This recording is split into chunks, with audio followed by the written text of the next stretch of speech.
এই মুহূৰ্তত মোৰ লগত আছে সাংসদ ভুৱনেশ্বৰ কলিতা আৰু ইতিমধ্যে আপোনালোক সকলোৱে জ্ঞাত যে অপাৰেশ্যন সিন্ধুৰৰ পিছত অপাৰেশ্যন সিন্ধুৰৰ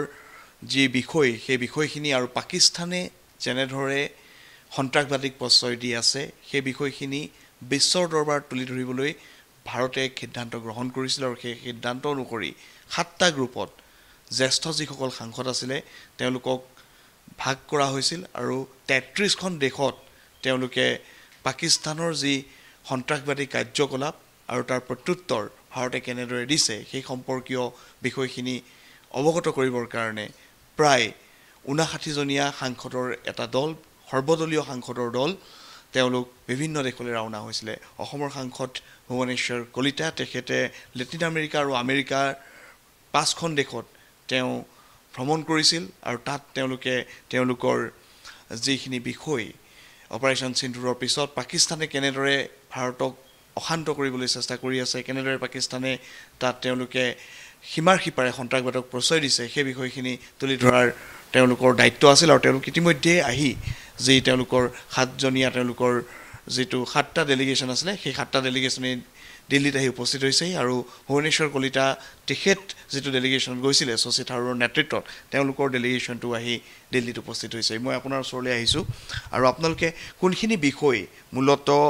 আপোনালোকে প্ৰায় 5খন দেশ আমেৰিকা আৰু লেটিন আমেৰিকা এই যি ৰাজ্য দেশসমূহ আপোনালোকে তাত ভ্ৰমণ কৰিলে তাত কোনখিনি বিষয় তুলি ধৰিলে পেহেলগামত সন্ত্ৰাসবাদী আক্ৰমণৰ পিছত ভাৰতবৰ্ষই যি অপাৰেশ্যন সিন্দুৰ সেই অপাৰেশ্যন সিন্দুৰ গ্ৰহণ কৰিলে এক ব্যৱস্থা গ্ৰহণ কৰিলে যাৰ দ্বাৰা পাকিস্তানত থকা যিবোৰ সন্ত্ৰাসবাদী শিবিৰ আৰু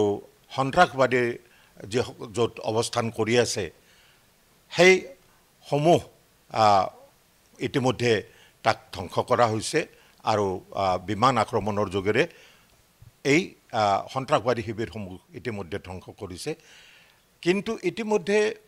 পাকিস্তান এখন এনে দেশ যি দেশ প্ৰপাগাণ্ডাৰ ওপৰত চলে আৰু তেওঁলোকে বিভিন্ন ধৰণৰ প্ৰপাগাণ্ডা আৰু এইবোৰৰ বিষয়ে এক আক্ৰমণ হিচাপে তেওঁলোকে বিভিন্ন দেশত তেওঁলোকে প্ৰপাগাণ্ডা চলাইছিল আৰু সন্ত্ৰাসবাদীৰ বিৰুদ্ধে আৰু সন্ত্ৰাসবাদৰ বিৰুদ্ধে ভাৰতৰ যি অৱস্থান এই অৱস্থান সৰ্বজন স্বীকৃত আৰু সৰ্ববিশ্বই জানে আমাৰ যিটো 7জনীয়া দল আছিল শশী থাৰুৰ ডাঙৰীয়াৰ নেতৃত্বত আমি সেইকাৰণে প্ৰথমে আমেৰিকাৰ নিউয়ৰ্ক ভ্ৰমণ কৰিলোঁ আৰু তাত 9/11 অৰ্থাৎ বিশ্বৰ যি সন্ত্ৰাসবাদৰ মূল চিহ্ন হৈছে 9/11 য'ত দুটা আমেৰিকাত আক্ৰমণ কৰা হৈছিল দুটা টাৱাৰ উৰাই দিয়া হৈছিল তাৰ যি স্মৃতি সৌধ তাত আমি প্ৰথম আমাৰ শ্ৰদ্ধাঞ্জলি জনাই আমাৰ ভ্ৰমণ আমি আৰম্ভ কৰিছিলোঁ আৰু তাৰ পিছত আমি গায়ানা গ'লোঁ গায়ানা আমি সকলোৱে জানো যে ভাৰতীয় মূলৰ লোক অধিক আছে আৰু তেওঁলোক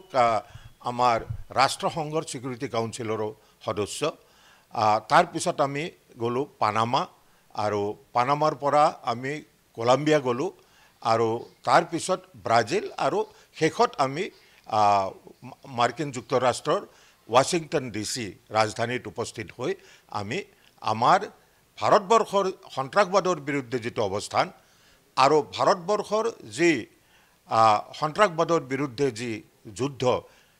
আৰু ভাৰতবৰ্ষৰ ওপৰত আমাৰ যি প্ৰতিবেশী ৰাষ্ট্ৰ এই প্ৰতিবেশী ৰাষ্ট্ৰ সন্ত্ৰাসবাদৰ ডাঙৰ প্ৰশ্ৰয়দাতা আৰু এই পেহেলগামৰ আগতেও তেওঁলোকে এনেকুৱা ধৰণৰ সন্ত্ৰাসবাদী আক্ৰমণ ভাৰতবৰ্ষত কৰিছে গতিকে এই বিষয়সমূহ বিশ্বৰ সন্মুখত দাঙি ধৰিবৰ কাৰণে আমাৰ এই 7জনীয়া দল গৈছিলে আৰু মুঠ 7টা আৰু অন্য দলো আছে আমি গায়ানাত গৈ আমি তাৰ ৰাষ্ট্ৰপতি উপৰাষ্ট্ৰপতি প্ৰধানমন্ত্ৰী আৰু আমাৰ যিসকল সদস্য আছে সংসদ সদস্য থিংক ট্যাঙ্ক এই সকলৰ লগত মিলিত হৈ এই আমাৰ অপাৰেশ্যন সিন্দুৰৰ উদ্দেশ্য আৰু ভাৰতবৰ্ষৰ সন্ত্ৰাসবাদৰ বিৰুদ্ধে যি সমৰ যি যুদ্ধ এই সম্পৰ্কে আমি তেখেতসকলৰ লগত দাঙি ধৰি আৰু তেখেতসকলেও ভাৰতবৰ্ষৰ এই যি যি সন্ত্ৰাসবাদৰ বিৰুদ্ধে যি অৱস্থান তাক তেখেতসকলে পূৰ্ণ সমৰ্থন জনাইছে আৰু লগতে আমি যিকেইখন আমি দেশত ভ্ৰমণ কৰিলোঁ বিশেষকৈ আমাৰ লেটিন আমেৰিকাৰ দেশসমূহ গায়ানা যে ভাৰতবৰ্ষৰ লগত ষ্ট্ৰেটেজিক ৰিলেশ্যনশ্বিপ আৰু অৰ্থাৎ আমাৰ লগত সম্বন্ধ আৰু মধুৰ আৰু শক্তিশালী কৰিব বিচাৰে ঠিক সেইধৰণে পানামা ৰাষ্ট্ৰয়ো আমাৰ পৰা সহযোগিতা বিচাৰে সন্ত্ৰাসবাদ তেওঁলোকে সমালোচনা কৰিছে আৰু এয়া আছিল আমাৰ সাংবাদিক প্ৰাঞ্জল প্ৰতিম দাসৰ সৈতে সাংসদ ভুৱনেশ্বৰ কলিতা